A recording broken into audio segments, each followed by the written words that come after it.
안녕하세요. 오늘은 관계 속 소통, 특히 남녀 사이의 그 대화 방식이요. 시간이 지나면서 이게 왜, 또 어떻게 달라지는지 김창욱 연사 강연 내용을 좀 바탕으로 깊이 파헤쳐 보려고 합니다. 네, 안녕하세요. 때로는 정말 아주 사소한 행동 하나가 상대방 마음을 크게 움직일 수도 있다. 뭐 이런 흥미로운 관점들을 좀 살펴보겠습니다. 네, 오늘 저희가 이제 들여다볼 자료는 소통 전문가로 잘 알려진 분이죠. 김창옥 서울여대 겸임교수의 세바시 강연 녹취록인데요. 아, 네네. 이 강연을 통해서 그 관계 초반의 어떤 뜨거움, 그런 거랑 현실 사이의 간극, 또 어린 시절 경험이 현재 관계에 미치는 영향, 그리고 의외로 간단하지만 굉장히 강력한 소통의 비결, 이런 핵심을 좀 같이 찾아보는 시간이 될 것 같습니다. 좋네요. 특히 그 강연에서 여자는 작은 것에 감동한다.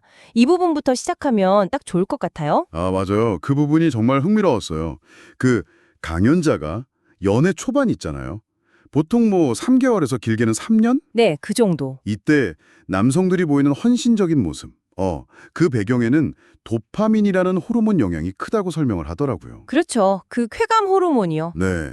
아무리 피곤해도 여자친구 집 앞까지 막 바래다 주고 그런 거요. 맞아요. 근데 또 그 열정적인 시기가 지나면 뭐랄까 마법이 풀리듯 호르몬 효과가 슬슬 줄면서 소위 말하는 원래 모습이 나온다는 거죠. 아, 원래 모습? 네, 뭐 피곤하다는 말 그냥 하고 소파에 누워서 TV 리모컨 안 뺏기려고 하고 뭐 그런 거요. 과거하네.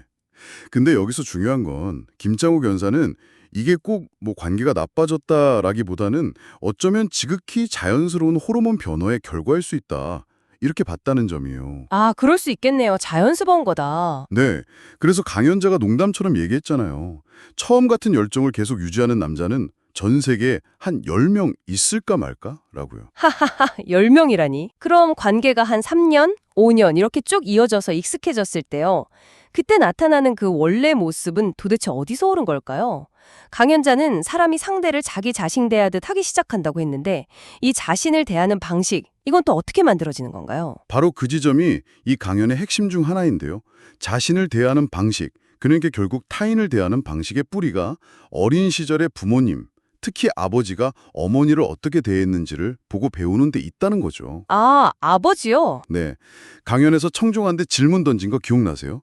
너희 아빠 같은 사람 만나 결혼해라. 이런 축복을 들은 딸이랑 어유, 네 아비 같은 놈 만나면 다리 몽둥이로 부러뜨릴 테다. 이런 말을 들으면서 자란 딸. 네네. 이 경험이 남성에 대한 무의식적인 기대치를 완전히 다르게 만든다는 거죠. 아주 강력한 사례였어요. 와, 그만큼 어릴 때 본 모습이 정말 무섭게 각인된다는 거네요. 그럼 이런 관점에서 봤을 때 강연자는 한국 남성들의 어떤 특징을 좀 짚어냈나요? 김창욱 연사의 관찰에 따르면 한국 남성들이 사회적으로 성공하려고 정말 치열하게 일하지만 강연에선 뭐 일하다 죽을 정도로 열심히 한다 이렇게 표현했죠. 네, 그렇죠. 근데 정작 가까운 사람을 위로하거나 아니면 본인이 위로받는 데는 굉장히 서툴다. 이런 경향이 있다는 분석을 내놓더라고요. 아, 위로에 서툴다. 네, 그 이후로 또다시 어린 시절 아버지가 어머니를 따뜻하게 위로하는 모습을 거의 본 적이 없기 때문이다. 이렇게 연결을 하고요. 그렇군요. 공감이랑은 좀 거리가 먼 얘기들이 되기 쉽다는 거죠. 여자들이 군대를 가야 돼 라던가. 하하.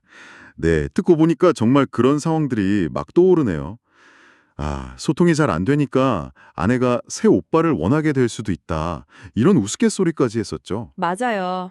그럼 이런 관계의 어려움을 해결하는 열쇠는 뭘까요? 뭐 비싼 선물 같은 건 아니라고 했잖아요. 네, 맞습니다.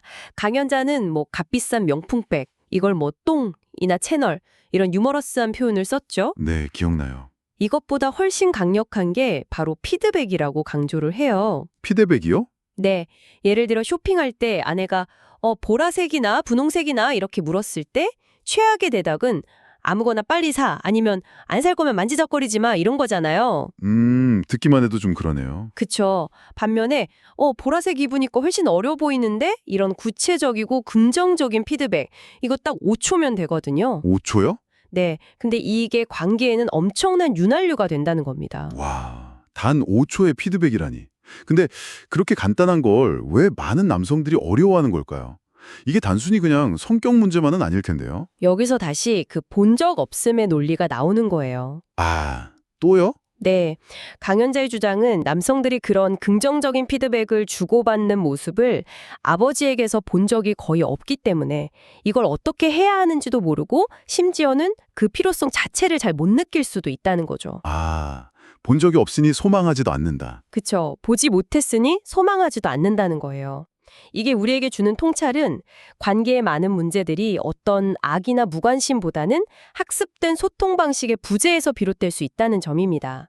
중요한 건 물질적인 선물이 아니라 상대를 향한 아주 작은 관심의 표현, 구체적인 칭찬, 즉 피드백이라는 메시지인 거죠. 듣고 보니 그러네요. 세바시 같은 강연들이 뭐 기부하는 삶이나 사막 마라톤 도전처럼 우리가 미처 몰랐던 새로운 세계를 보여주는 그런 역할을 하잖아요. 네, 그렇죠. 마찬가지로 이런 소통 방식에 대한 이야기도 관계를 뭔가 새롭게 바라보고 시도해볼 가능성을 보게 해주는 것 같아요. 봐야 소망하게 되고 그 소망이 변화를 이끌어낼 수 있다. 이 연결이 참 인상 깊었습니다. 정확합니다. 그래서 마지막으로 청취자 여러분께 던져볼 질문은 이거예요. 오늘 저희가 나눈 이야기처럼 혹시 여러분이 어린 시절 부모님에게서 무의식적으로 보고 배운 소통 방식이 지금 여러분의 소중한 관계들, 뭐 가족, 연인, 친구, 동료와의 관계, 여기 어떤 식으로 나타나고 있나요? 한번 생각해볼 문제네요. 네, 만약에 바꾸고 싶은 익숙한 주문 같은 게 있다면 오늘 아주 작은 칭찬이나 공감의 피드백 한마디부터 시작해보는 건 어떨까요?